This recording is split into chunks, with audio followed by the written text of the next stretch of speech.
Assalamualaikum warahmatullahi wabarakatuh. Selamat pagi, selamat siang, selamat sore, atau selamat malam bagi teman-teman ataupun Mas B yang sedang menonton. Perkenalkan nama saya Nindya Asmaresti dengan NIM G023 dari kelompok A8 atau SGD A8 Kostraver FKUNS 2023.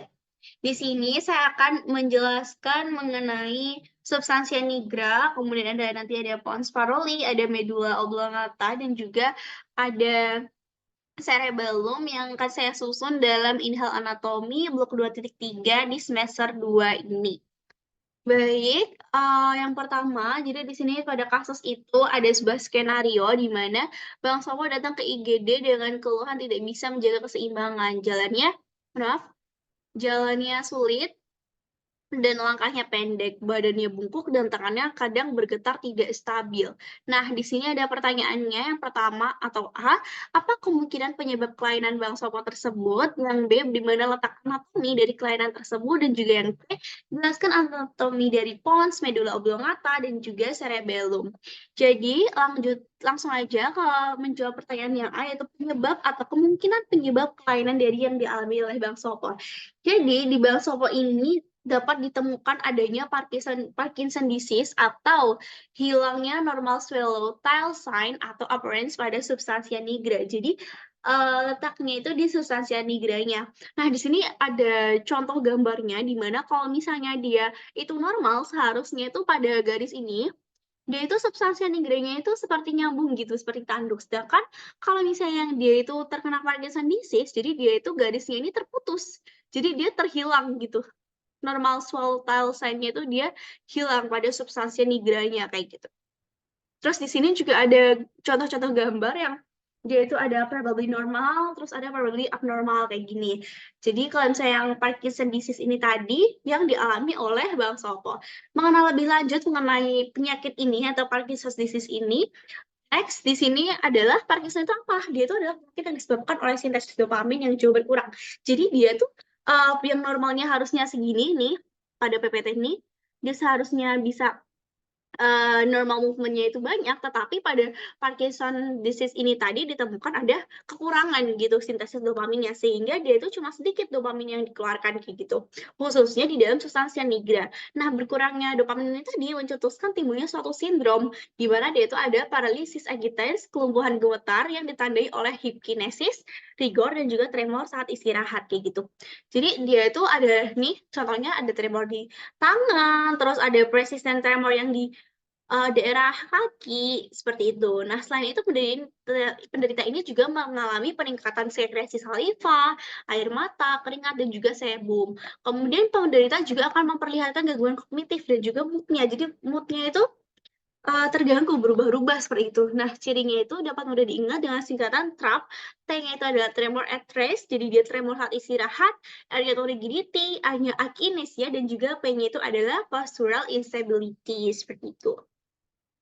Next, selanjutnya terkait pertanyaan nomor B, di mana dia itu menaikkan terkait anatomi dari substansinya atau tempat gangguan dari Parkinson disease, yaitu di substansia nigra. Substansia nigra itu letaknya di mana? Dia terletak di pedunculus cerebri, membagi pedunculus cerebri jadi dua. Ada crus cerebri yang pars anterior dan juga tegmentum atau pars yang posteriornya, mohon maaf. Jadi crus cerebri yang anterior yang ini, dan juga tegmentum di pars posteriornya atau di belakangnya seperti itu. Nah, struktur ini adalah nukleus motorik yang besar dan terletak di antara tegmentum dan juga crus cerebri. Warna yang gelap adalah akibat pigmen melanin. Jadi dia itu mengandung pigmen melanin di dalam badan sel saraf yang menyebabkan dia itu berwarna gelap seperti itu. Jadi ini berwarna gelap. Nah, dia itu substansi nigra ini merupakan komponen penting pada sistem motorik ekstrapiramidal dan juga memiliki hubungan dengan ganglia basalis. Terdiri atas pars compacta dan juga reticularis. Jadi ini substansi nigra di mana di dalam itu nanti bakal ada pars compacta dan juga pars reticularis seperti itu. Next. Nah, ini masih lanjutan dari substansi nigra, dia itu Tadi kan terbagi menjadi dua, ada crus cerebri dan juga tegmentum mesencepali. Nah, crus cerebri sendiri dia itu mengandung serabut descendens, di mana dia itu terbagi menjadi 1/5 lateral, 3/5 medial lateral, dan juga 1/5 medial. Sedangkan kalau tegmentum mesencepali itu, dia itu ada struktur yang jelas pada tegmentum tuh ada nucleus rubber. Nukleus ini pada potongan preparat segar akan berwarna merah muda. Kenapa dia berwarna merah muda? Karena dia itu mengandung verum. Nah, verum ini yang menyebabkan dia berwarna merah muda seperti itu. Nah, selain itu pada bagian ini juga terdapat lemniscus lateralis yang tampak memasuki coliculus inferior yang merupakan bagian dari jaris pendengaran. Coliculus inferior merupakan stasiun relay atau seperti kayak terminalnya gitu untuk jaris pendengaran menuju talamus seperti itu. Next, ini ada anatomi dari pos terkait pertanyaan yang C. Jadi anatomi dari pons Farrelly itu dia yang eksternal itu terbagi menjadi 3. Jadi ada 3 aspek, di mana dia itu ada aspek lateral, ada aspek dorsal, dan juga ada aspek yang ventral seperti itu. Mulai dari aspek ventral itu dia namanya itu adalah pars basilaris pontis, di mana di sini dia bisa ditemukan adanya struktur sulcus. Nih ada sulcus basilaris pontis dan juga ada sulcus bulbopontinus. Di sulcus bulbopontinus nanti dia akan tempat keluarnya nervus 6. Ini nervus 6 yang di ventralnya, sedangkan kalau misalnya yang di sulcus basilaris pontis, dia itu merupakan dari berjalan di garis tengahnya ya. Yaitu kalau misalnya ini dilewati oleh arteri basilaris, kalau misalnya ini yang bulbopontinus itu dia tempat keluarnya nervus 6 seperti itu. Nah, selain itu kalau misalnya yang di aspek dorsal, dia itu kan ada fossa rhomboidea ini. Nah, dia itu ada struktur yang namanya striae medullaris ventriculi quarti. Nah, striae ini merupakan batas antara pons dan juga medula pada aspek dorsal. Striae itu yang mana? Dia yang ini, merupakan batas antara pons dan juga medula oblongata. Oke. Kemudian di ujung lateral dari garis horizontal itu terdapat 2 foramen lusca, dan juga ada 1 foramen megendi di dorsalnya. Next, ya, panca yang di dorsal pons tadi juga disebut juga sebagai pars tegmentalis pontis. Lalu lanjut ke aspek yang lateral. Jadi aspek lateral itu dapat ditemukan pedunculus ini. Ini merupakan pedunculus cerebralis medius, yaitu atau yang namanya brachium pontis yang menghubungkan antara pons dan juga cerebellum. Selain itu di sini juga ada sulcus-sulcusnya. Maksudnya udah terlihat sulcusnya, tapi ini yang masuk ke medula oblongata seperti itu. Dan next lanjut ke bagian yang anatomi pons yang internal. Jadi sama, ini ada gambarnya yang internal dan juga di sini ada terlihat ada preparat fasciculus longitudinal media. Terus di sini ada facial colliculus, ada abducens nucleus juga di sini, terus ada facial nucleus, facial nervus, dan nucleus rapi magnum yang magnus, maaf yang ini, dan juga ada nervus abducens. Nah, selain itu di anatomi pons ini tuh ada nuclei pontis, di mana pons ini mengandung nuclei nervi cranialis 5 sampai 8. Nah, yang 6 sampai 8 itu berada di pars tegmentalis. Kalau misalnya yang nervus trigeminus atau yang 5, dia itu terletak di pars basilaris. Dia terdiri dari apa aja? Ada nuclei nervi trigemini, yang ini ada nuclei nervi abducens, terus ada nucleus nervi facialis, terus juga ada ini nucleus cochlearis dan juga nuclei vestibularis. Di mana nuclei vestibularis ini akan terbagi lagi jadi yang nuclei vestibularis superior, lateralis, inferior, dan medialis seperti itu. Next, selanjutnya ada anatomi dari medula oblongata. Kalau misalnya medula oblongata itu tadi sama, jadi dia dibagi juga menjadi 3 aspek, ada aspek ventral, dorsal, dan juga lateral. Kalau misalnya yang dari dorsal dulu, nah di dorsal ini kita akan terlihat yang namanya preparat tuberculum cuneatum, yang ini. Nah, tuberculum cuneatum ini merupakan tuberculum cuneatum dan juga tuberculum gracile.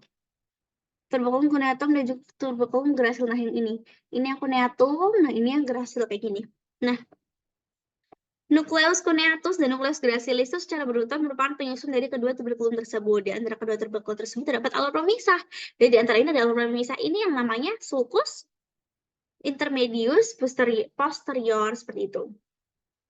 Selanjutnya, kalau misalnya bergeser ke arah yang ventral, kalau dilihat dari ventral nih, yang ini, kita akan melihat adanya 2 penonjolan prominent nih. 2 penonjolan prominent itu yang ini namanya disebut sebagai piramis. Nah, piramis ini di antara kedua penaga itu terdapat pemisahnya. Pemisahnya itu adalah yang ini, garis ini, yaitu visura mediana yang anterior. Ujung dorsal dari visura ini adalah foramen caecum. Foramen caecum ini. Nah, kemudian jika bergeser ke arah caudal, kita dapat menemukan persilangan nih, persilangan dari tractus verticus spinalis yang disebut decussatio pyramidum. Yang ini. Dari piramis kita bergeser ke arah lateral. Lateral itu berarti yang ini ada sulcus juga nih, namanya sulcus anterolaterales, di mana dia akan keluar nervus 12 hipoglossus seperti itu. Lanjut ke yang aspek lateral, di mana kalau misalnya di aspek lateral ini tadi dia akan ditemukan tuberculum corneatum yang terdapat sulcus posterolaterales di mana keluarnya nervus 9, glossopharyngeus, nervus vulgus, dan juga nervus 11 accessorius. Secara berurutan dari dorsal ke caudal. Jadi di sini ada sulcus posterolaterales nih. Keluarnya nervus-nervus itu tadi. Oke, next. Kemudian lanjut ke cerebellum. Jadi cerebellum itu dia letak dan perannya, kalau misalnya letaknya itu dia di dalam fossa cranii posterior di bawah tentorium cerebelli. Cerebellum itu terletak posterior terhadap pons et medulla oblongata. Cerebellum terdiri dari dua hemisfer yang dihubungkan oleh bagian tengah yang disebut vermis. Kemudian cerebellum itu juga berperan penting dalam mengendalikan tonus otot dan mengkoordinasikan gerakan otot pada sisi tubuh yang sama atau ipsilateral. Untuk fungsinya sendiri, dia itu ada 3, ada archi cerebellum, ada lobus flocculonodularis dan lingua, dia itu mengandung nukleus vastigus untuk keseimbangan, terus ada paleocerebellum yang dia untuk tonus otot, dan juga neocerebellum dia untuk kemampuan gerakan terampil dan berkoordinasi dengan cerebellum. Next, kemudian ada struktur anatominya cerebellum sendiri, dia itu terdiri atas korteks dan juga korpus. Korteks ini merupakan lapisan permukaan tiap hemisferium cerebelli yang terdiri dari substansia grisea. Kalau misalnya ya korpus medular itu yang merupakan substansia alba. Nah, 4 pasang nuklei intrinsik tuh juga ditemukan, ada nukleus dentatus, nukleus embiliformis, nukleus globosus, dan juga nukleus fastigi. Nah, di sini ada lobus anteriornya, ada lobus posteriornya yang dilihat dari superior, dan juga ini yang dilihat dari inferior, seperti itu. Oke, dia ini sama, tapi ini kita bisa lihat ada pedunculus-pedunculusnya, ada pedunculus cerebri superior, pedunculus cerebri yang medius, dan juga ada pedunculus cerebellaris yang inferior.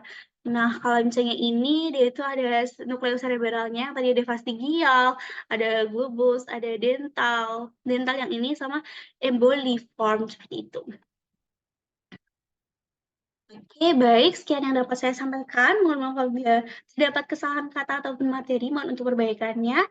Terima kasih atas perhatiannya. Wassalamualaikum warahmatullahi wabarakatuh.